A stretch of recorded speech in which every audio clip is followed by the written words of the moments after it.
You step outside after a storm and see a massive rainbow stretching across the sky, but try to walk towards it and the end always retreats. It is a subjective optical projection, appearing only when the physics of light and your exact vantage point align. This diagram shows the three non-negotiable components needed: the sun behind you, droplets in front of you, and your eyes perfectly positioned. Notice the dashed line, the anti-solar direction. It's an invisible axis traveling from the sun straight through your head and into the ground. If you measure the distance from that invisible axis to the brightest red band of the arc, the angle is always exactly 42 degrees. To understand why light rigidly follows that specific number, we have to look closer.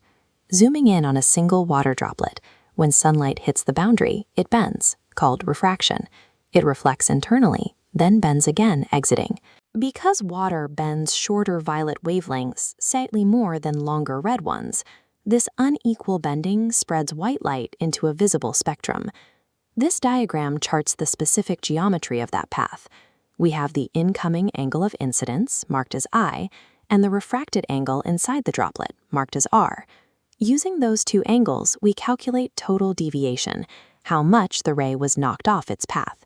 The formula is 180 degrees plus 2 times angle I minus 4 times angle R. Knowing this deviation, how do you find the exact angle the observer sees relative to that anti-solar axis? Because the axis is straight, simply subtract the deviation from 180 degrees. However, one ray of light splitting into colors isn't bright enough for your eye to detect. To see a vivid band of color, a massive concentration of light rays must all exit the droplet in the exact same direction. In reality, millions of parallel rays strike the droplet. Most scatter out in a disorganized fan. But watch the top of the droplet. Rays entering this zone stop scattering. Their exit paths overlap, bunching into a concentrated, bright parallel beam. To pinpoint exactly where this bunching happens, we use calculus. We find the minimum value of our deviation formula by taking its derivative with respect to angle I and setting it to 0.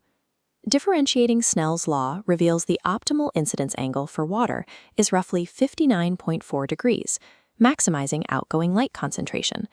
Plugging this and the 40.2 degree refracted angle back into our formula gives the observer angle, exactly 42 degrees. The derivative dictates the exact physical boundary where scattered light condenses into a beam bright enough to reach your eye. Let's take that 42-degree angle and return to the macroscopic scale of the observer.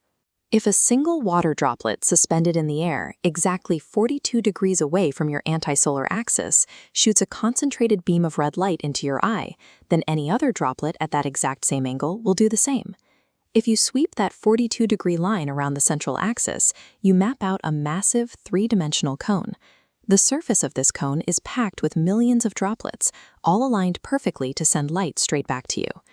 Because that cone is perfectly symmetrical, the optical projection it creates is actually a complete circle. We only see it as an arch because the Earth's surface physically blocks the bottom half of the cone from our line of sight. The primary rainbow is the result of 3 specific physical principles working in tandem. Snell's law dictates the dispersion of wavelengths.